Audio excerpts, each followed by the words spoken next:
Tigran, third place, deserved, completely deserved in this difficult condition. Yeah, thank you so much. It was an amazing job done by my team and by myself as well.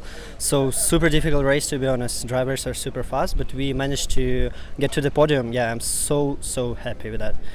Max was unreachable today, probably, but you, Kasper and Max had a different pace compared to the others. Yeah, maybe I think so. Like in the beginning of the race, the Goldstein was catching me, so I was a bit nervous. But then the tires get warmed, and there was like top three drivers in the front, and that's all. Yeah, Max has a really great pace, like dominating the whole weekend.